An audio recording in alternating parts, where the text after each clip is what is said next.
I don't know. Am I hearable now? I'm hearable. Well, this is tough. This has been a really tough one.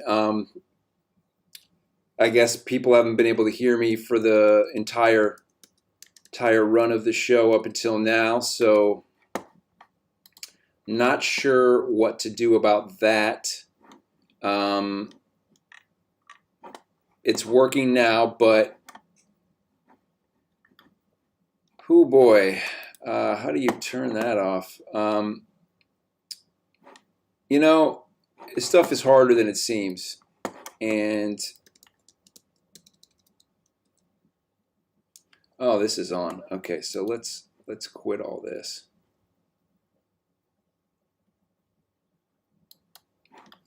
Yeah, I guess I'm gonna go non-live because this has been a little bit of a shit show.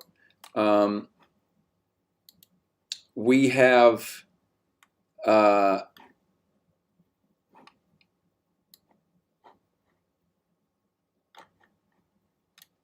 don't know. This is a bit of a mess.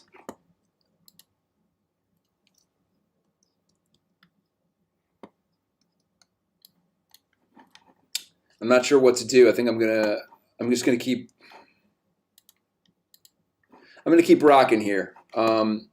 You saw the video up until now, but what you didn't see is that I probably could use a second monitor because whatever I'm doing, it's not working. So I've got to figure something out here with my life, technically, and I have to delete this shit because this is what I would call a failure. I was talking about this guy.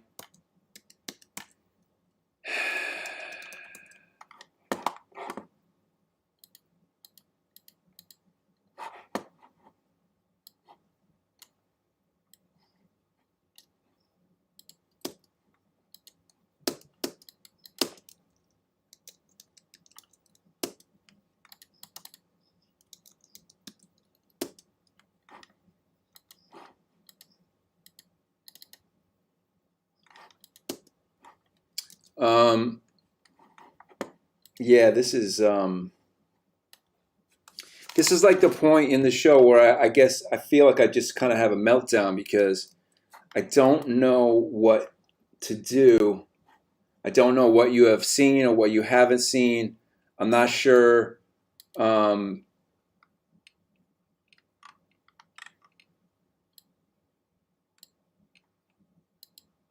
really don't know, folks. I'm like, I would love to be able to see a chat window or something, or some kind of response. I did get something from my wife, which is great. But if I want to do this podcast for her, I would just walk into the next room. It's not that complicated, you know. I think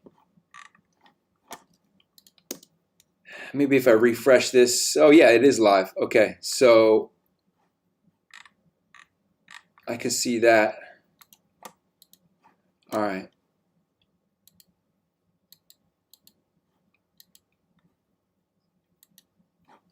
All right, so I can see what the last two sentences I just said, and hopefully this will update, and I'll be back on my way. Welcome to the KEVID19 Show. This is just a teaser. We're not actually doing episode 1 right now. The teaser has been, stuff can go massively wrong. That's really what it is. That's the world that we live in. And if you don't believe that, ask the fly that landed on Mike Pence's head if things can go wrong. Because they 100% can. That fly's life flew right before its many multifaceted eyes. Its variegated, segmented, practically 270-degree eyes. Its whole life just flew right before its eyes. Can you imagine getting that much heat as an insect? I can't. I mean, actually, I think if I was an insect, I would be pretty hot for a minute, for a quick minute. And then I would likely get squashed because I would try to be befriending people. That's my nature. And then I would get destroyed. That's my gut feeling about it.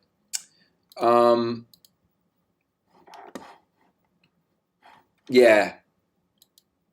What I'm dealing with now is just, I had this whole thing planned out, this whole like situation. I was like, oh, I'm going to do this thing. We're going to look at these video clips, and it was working, but now it's not really working. And in theory, like I could mess around with it, but like playing with technology is boring. And I think that's probably why Donald Trump does not want to do a virtual debate, because he knows he doesn't know how to operate technology. This dude's going to get rocked. And yeah, do you think he understands how to change his background on Zoom? No. I'm sure he has an idea. I'm sure he has a plan. Some concepts that he could go for, but are they going to work? I doubt it. And I think that's what he's thinking. And he's just, it's not worth it, man. I'm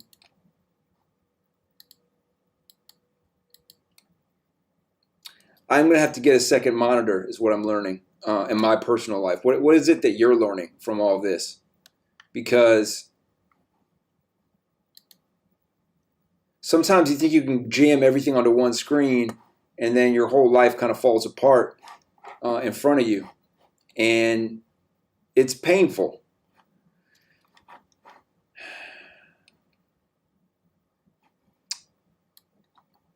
Let's see if is there some way I can just hide this.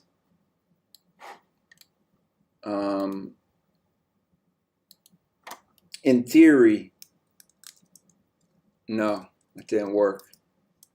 Wow, so much for my theories. No, I don't know.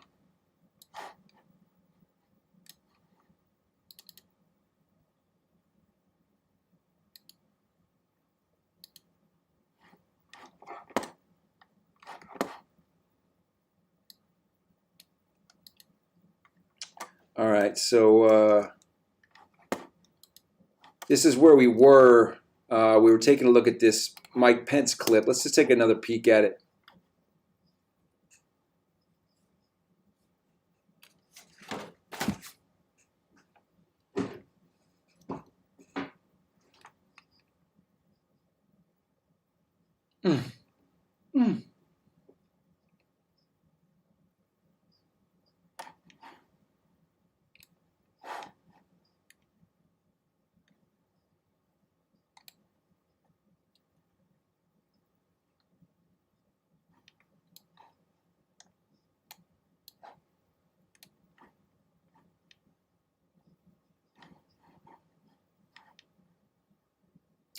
Wait, is it remarkable? Is that what we're talking about? How remarkable it is that Tim Scott tried to? What did he try to do? I don't think this is what I'm concerned about. Is that some of the most basic sentences that this dude says, they sound like they might be legit. You know, like he sounds confident about what he's saying, but then you ask one or two questions about it and it just starts to dissolve and fall apart like a thin layer of ice on top of puddle. What did he just say about Tim Scott?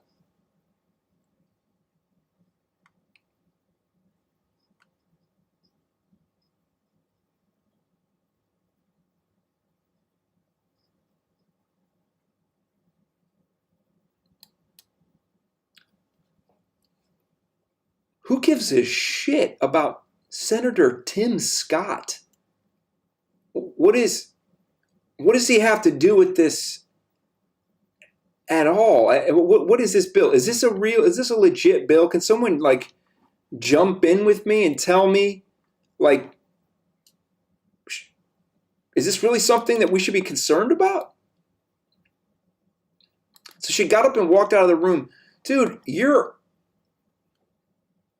left eye got up and walked out of the room. I mean, this dude, he looks like he's going full lizard person underneath the skin wrap. Not that I believe in lizard people. I mean, come on. They don't rely on whether or not I believe in them. They don't need me. But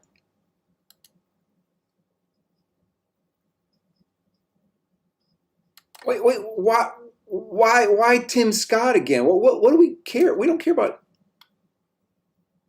She filibustered Tim Scott's bill again. Okay.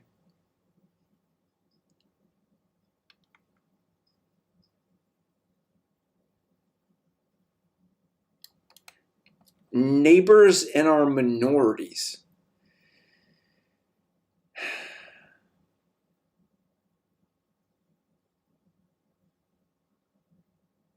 You kind of do have to pick somebody when a police officer kills an unarmed black person who's like, say, was asleep in their apartment. They wake up, they don't know who's banging on the door, and the door bangs open and shots start popping off. I do think that at some point you have to stand with somebody. And you could stand with both the police who shot an unarmed, innocent woman and with the woman, but only for so long. There's only so long you can straddle that divide. I don't buy this.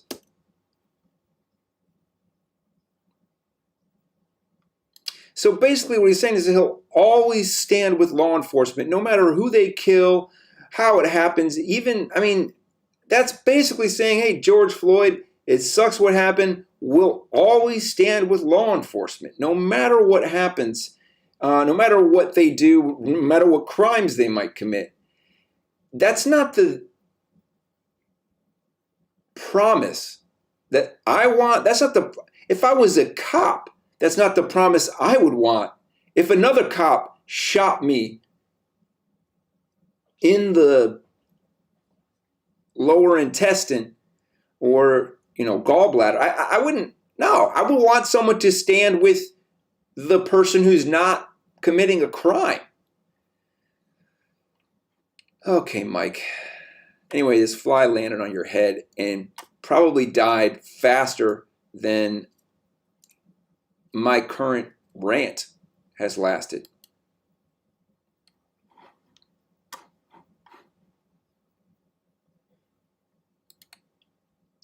I'm not going to retrench everything, retrace every step that this dude took. I mean, the fly held on for dear life. That can certainly be said. And so did Mike Pence. He was gripping onto this topic with white knuckles.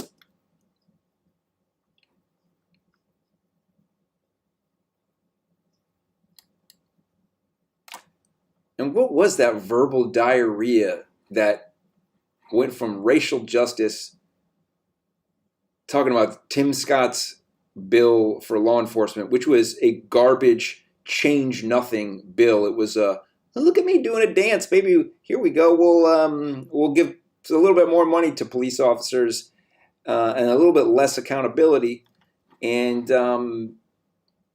also school choice. What does that have to? Maybe he's speaking to the African American community about the fact that they're underfunding and crushing public schools, so that maybe you want to choose something else. I don't. School choice.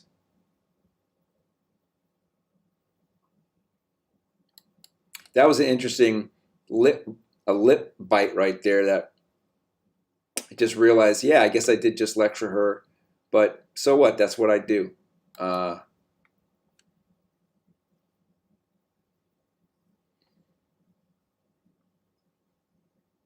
Wait a second. She's the only one on that stage? I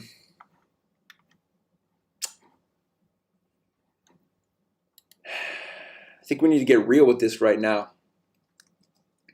because I don't know if we've really accounted for one other person on that stage right now, and that's the fly. How do we know that fly hasn't prosecuted sexual assault, child trafficking? We don't know what that fly has done.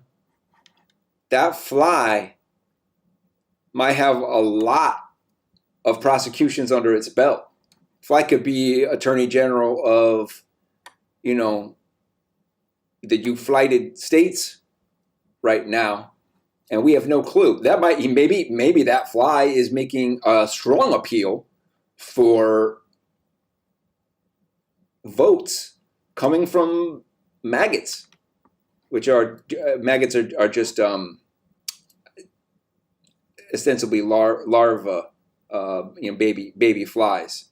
Not to be confused with people who wear MAGA hats, although there may be some crossover. I mean, I'm not going to tell you that. I don't know.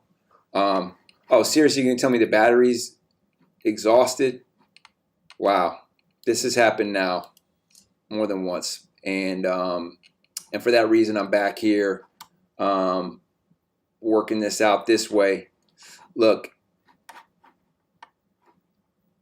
I only do this show in such a way that will exhaust the battery, because I think that's what life is about. I have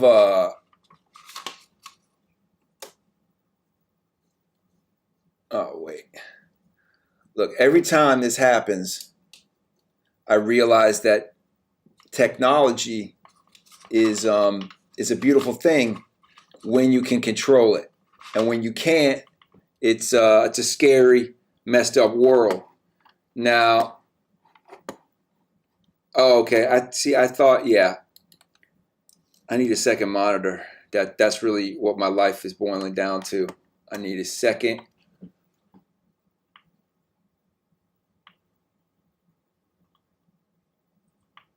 I don't know. Wow. This is hardcore. This is really hardcore.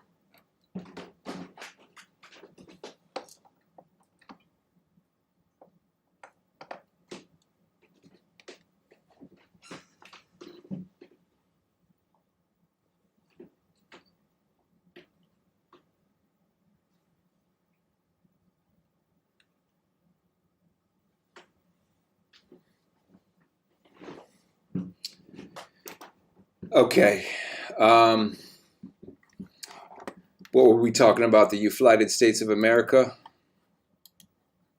Okay. Life is tricky. It's confusing. It's hard to know what's going on at any one time. Oh my God, there's 3 people watching this? That's insane. Well, I'm glad that you're here. Yo, Steve Rubel. Yeah, Governor of Dungtown, exactly. I see you.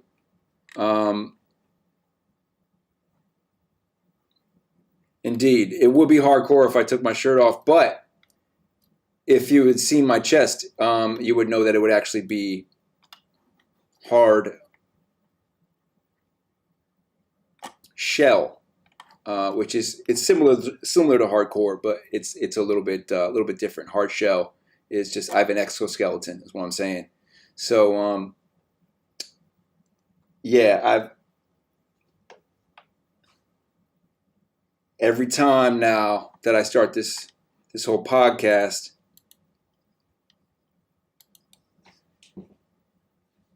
this is how I feel. I feel like my life is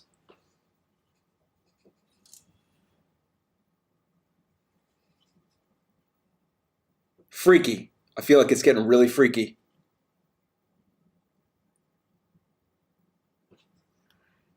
All right. Look, I'm back. I'm back in a way that is painful to admit, but it's very real. And I don't think, I don't know. I don't know how long this battery is going to last, to be honest. Does anybody? Does anybody really know? Anyway, that fly took off pretty quickly. I don't know if you saw the fly, but it ended up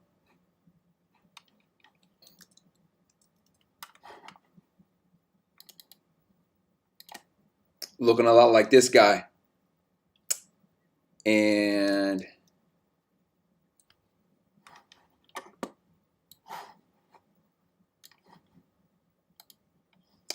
it would be nice to see what I'm hearing. Oh, here we go.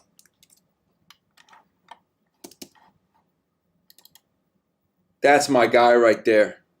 It's game over for that fly.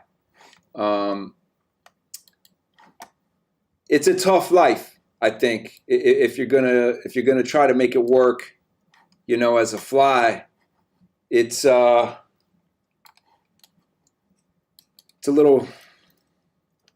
short life. I'll say that. Now, I wanted to jump in here because I don't know if you guys saw this video. I have an update on this real quick, and then I'm going to bounce out of here. Let's see if I can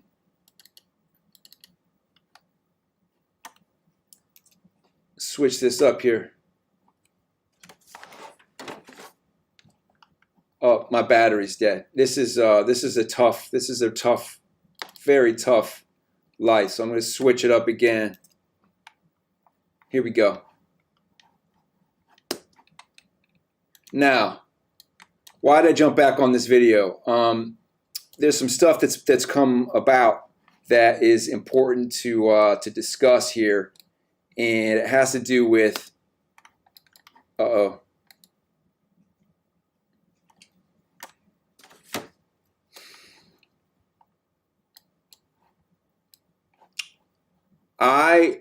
I had a little bit of a fracas with my wife because she went to deliver some mail and asked me if I wanted to come down and deliver my mail, and I was like, no, I'm not ready yet. I got to vote first, and then I'm going to put it in the envelope, and then I put that envelope inside that was the absentee ballot envelope, and then I'm going to put that absentee ballot envelope inside the real envelope.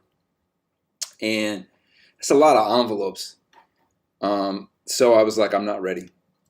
And what ended up happening was that I went down, of course, much later in the night.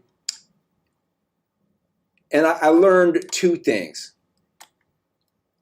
First is, and I didn't show this on the, I didn't show this on the video here because I actually didn't want to reveal the truth about this inner envelope. But so what we're looking at here. Oh wait, am I frozen? I can't tell. I don't know. Guys, what I learned today is that I have to get a second monitor.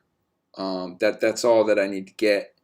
It's pretty important, it turns out. I don't know. I'm not happy about it. I'm not happy about how it forces me to stop doing the podcast every once in a while here. I don't even know. I don't know what I'm seeing. I don't know what's going on. It's scary.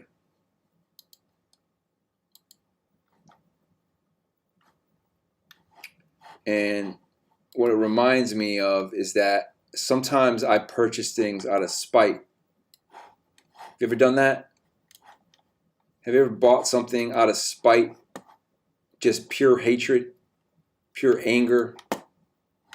I have. It's not that hard to do, actually.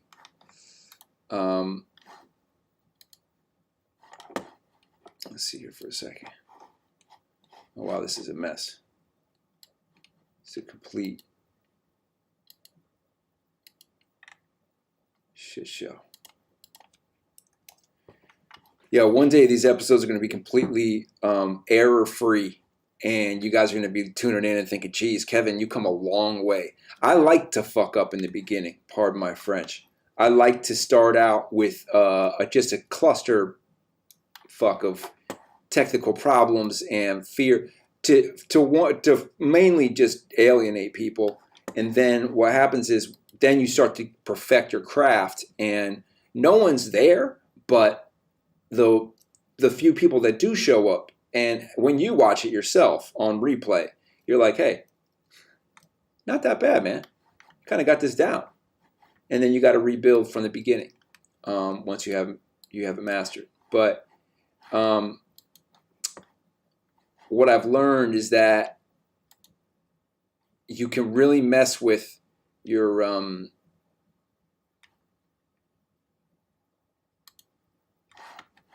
you can really mess up your setup if you don't have a second monitor and you try to use something like an iPad or some other kind of device. It's really not designed to be a monitor. So I would love to wax philosophical about iPads and monitors, but I'm not going to. I'm going to wrap up this situation that we were discussing. I'm going to see if I can if we can do it like this. I have this theory that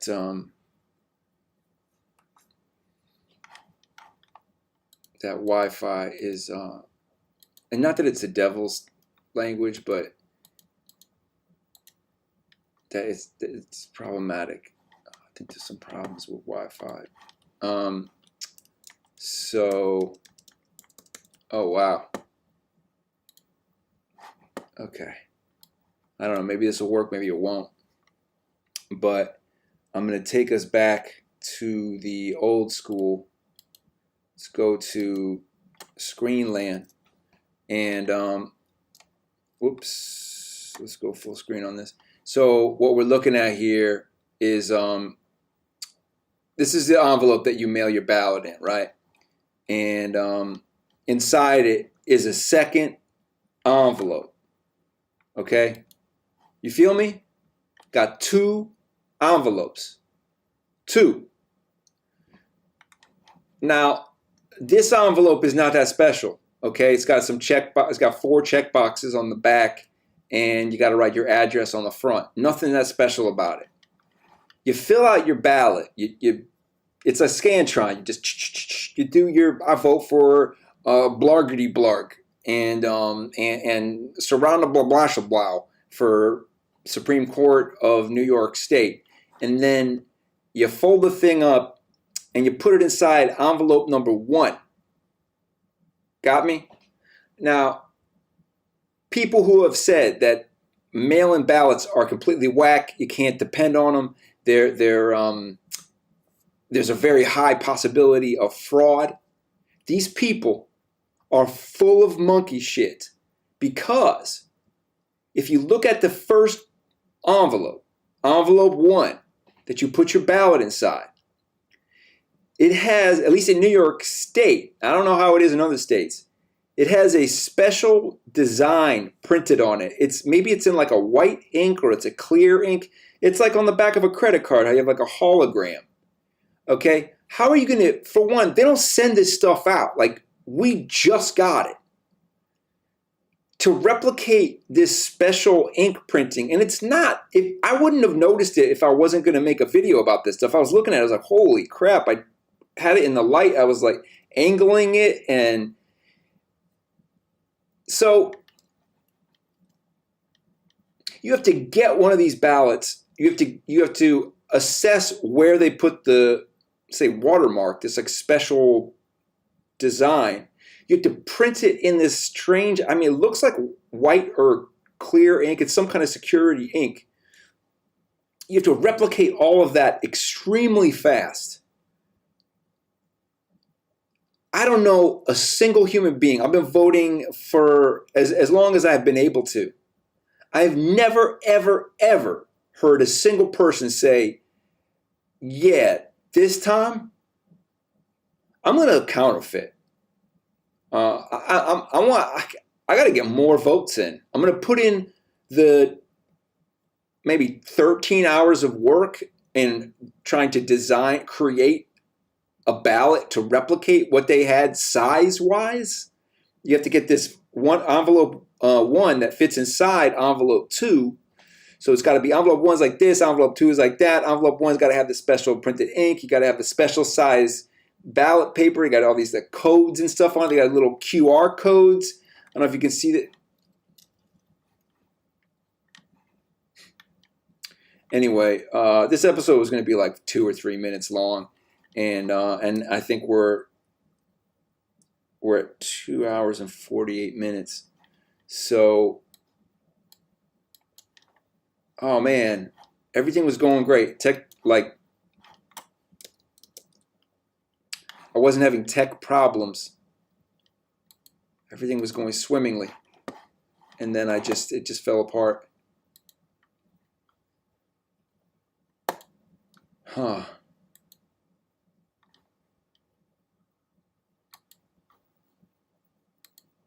It's weird. Apple has this thing called side piece. Well, I guess sidecar. And, oh, there we go. That's one of the ways to trick it into working again, is to turn that on. But I am going to flip-flop it. Here we go. So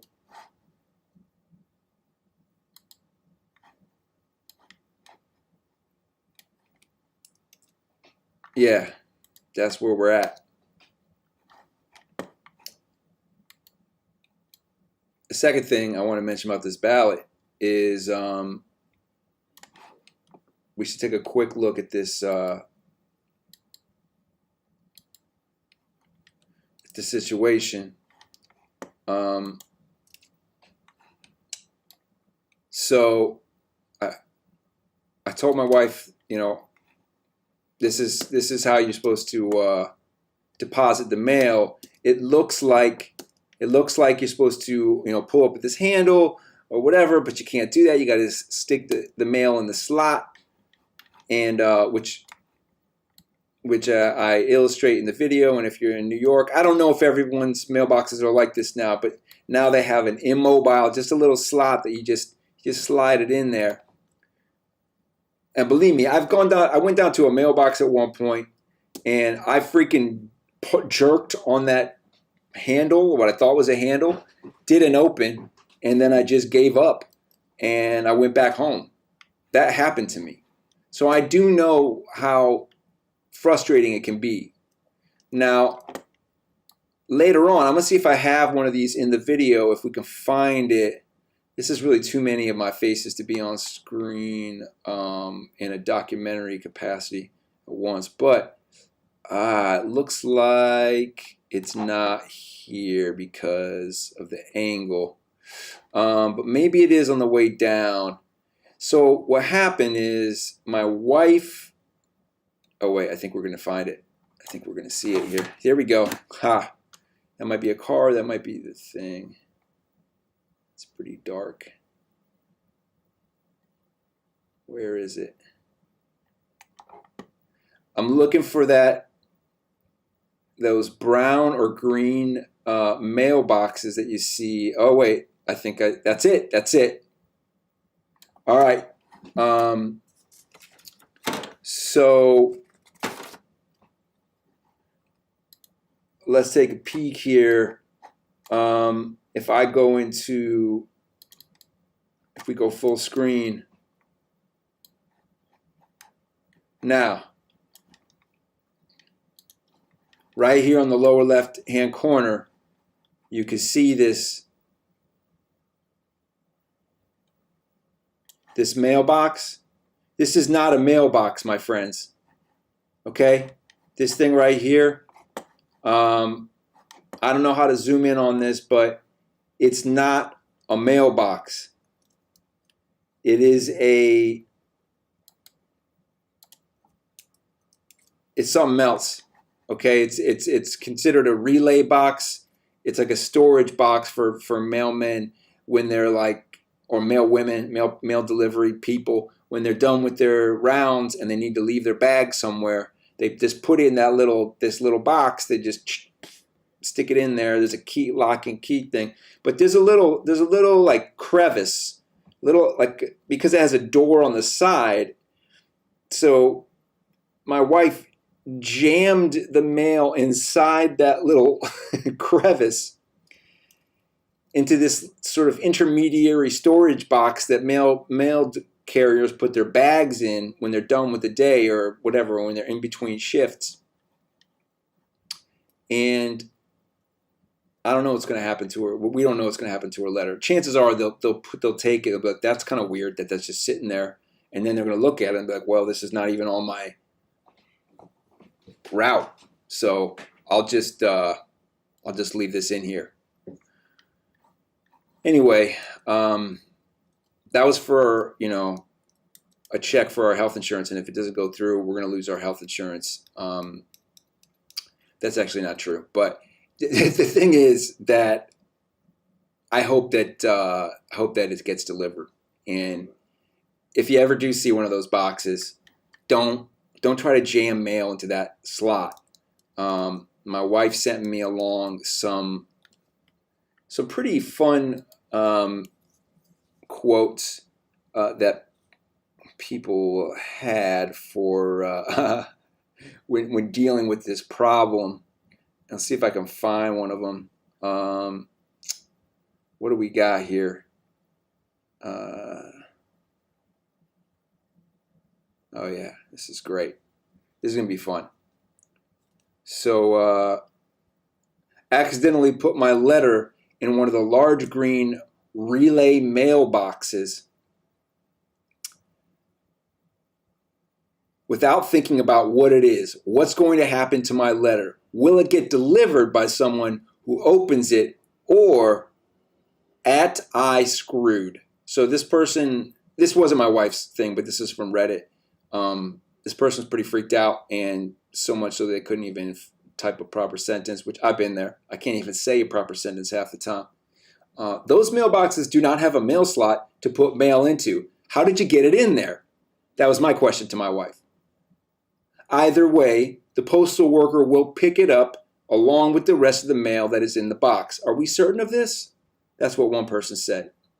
The answer to that person's response was, well, there's a gap around the top of what I assume is the front door where you can slide the envelope in, and probably should have been an indicator that this wasn't right, but I really didn't think about it. The response to that was, I think it's hilarious how much of a warning sign there was. And you still said, nothing will get in my way, and put the mail in anyway. Oh, and this person said, I've done that before with other far less trivial things. Slowly drove through a labyrinthine detour before I realized the road was completely blocked off and the cones were not a windy path. Okay, I don't know what this is. That person's response went overkill, like most of this current teaser. Here's one person's comment. Damn, how high/drunk were you to do that? Well, another person's response. This is from Arrested Churro Vendor number 62. Resend your letter. Apparently it was a mail-in rebate, which I don't have a copy of, so I guess I'll have to find out if I get my $20 back or not. I don't think this person ever reported back.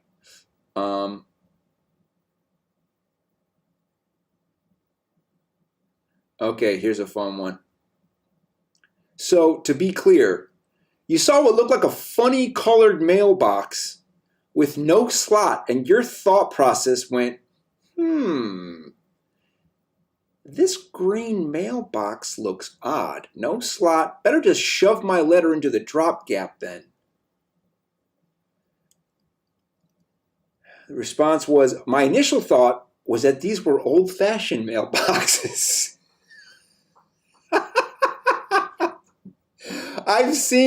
Have you ever seen the old-fashioned, like I used to work in a building before, this was before furlough, that had a mail drop that would basically just drop your mail down a chute, right? Just like it was just a slot in the wall.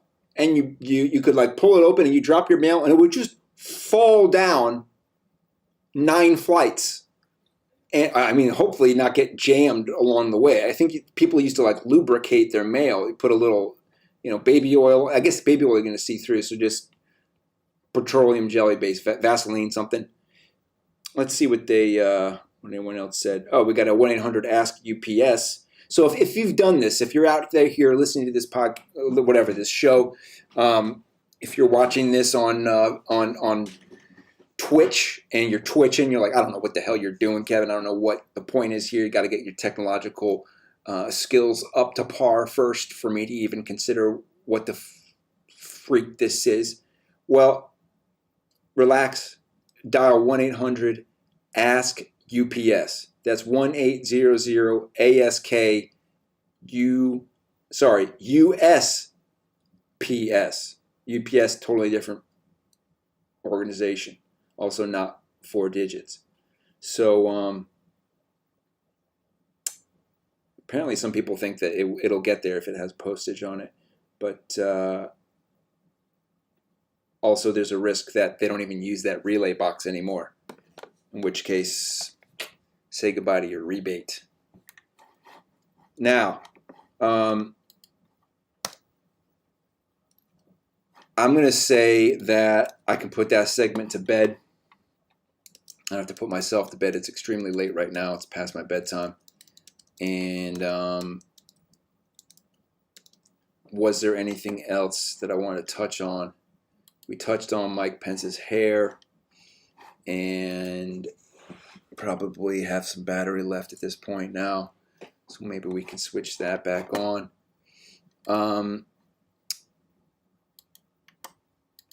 Let's see what we can do with this disco fluid.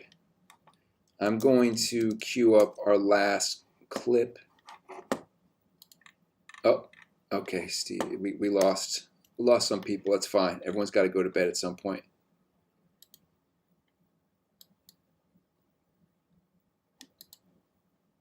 Where am I from? Oh, damn. I'm sorry I didn't see this. Yes.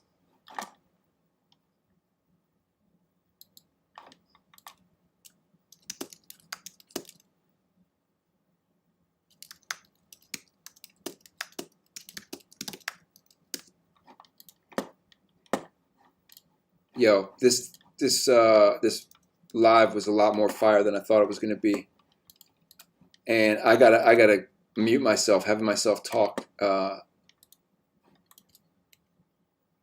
simultaneous to me listening to myself talk is just not a good look. So, oh, that's interesting. I kind of like what's happening here. What we got going on here is basically the end of this podcast. I do want to. Whoops. I want to jump in here. Oh, okay. We're back. Yeah, I got to figure this out. This camera, I don't know. Sometimes the battery gets exhausted. I think.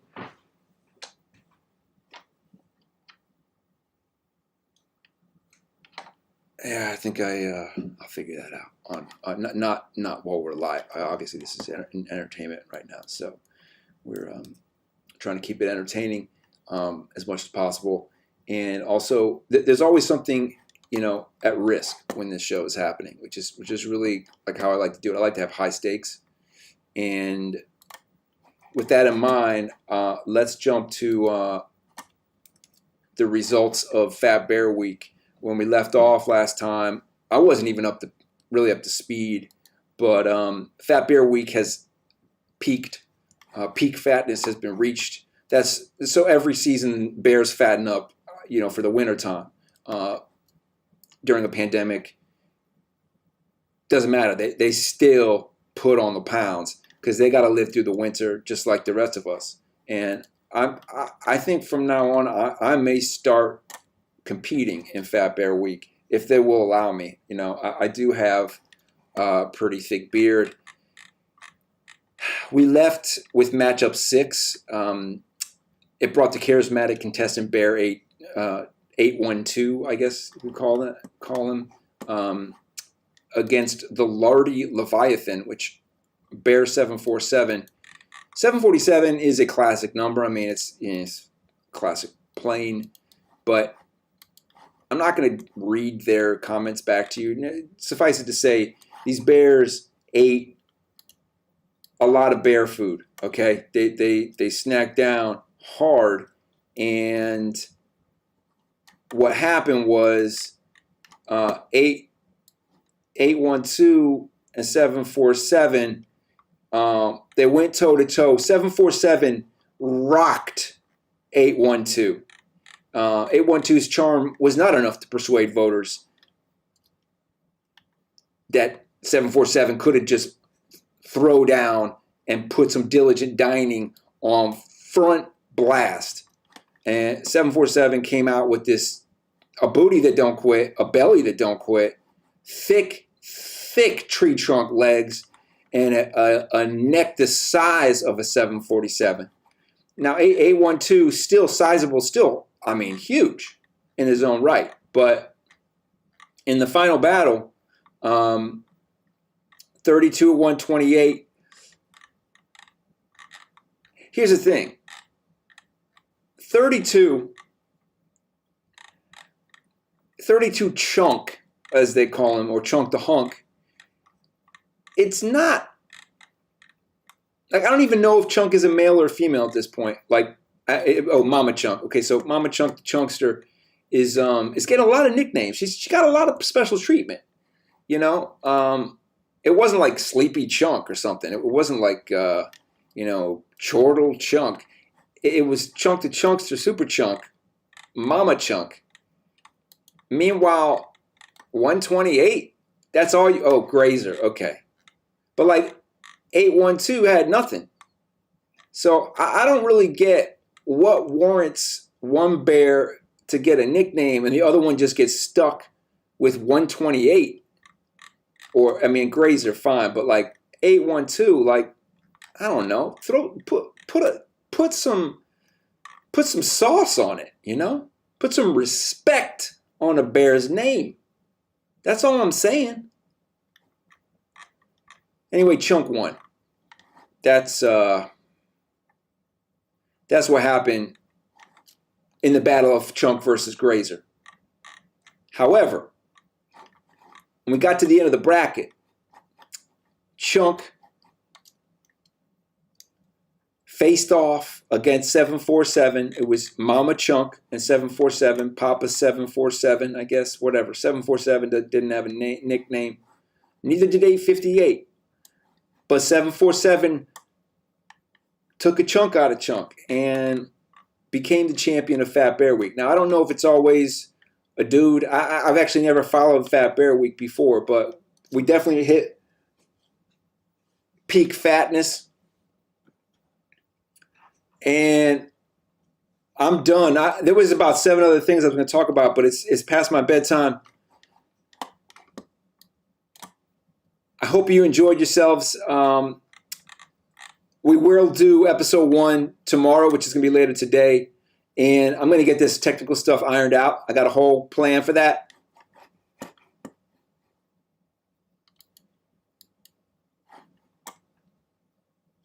KEVID19.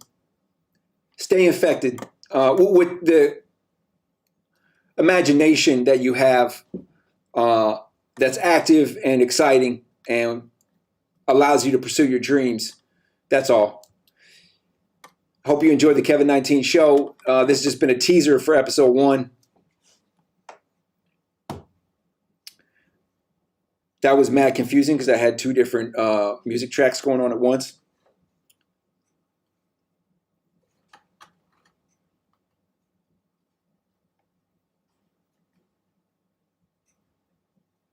Good night. I'll catch you on the next one.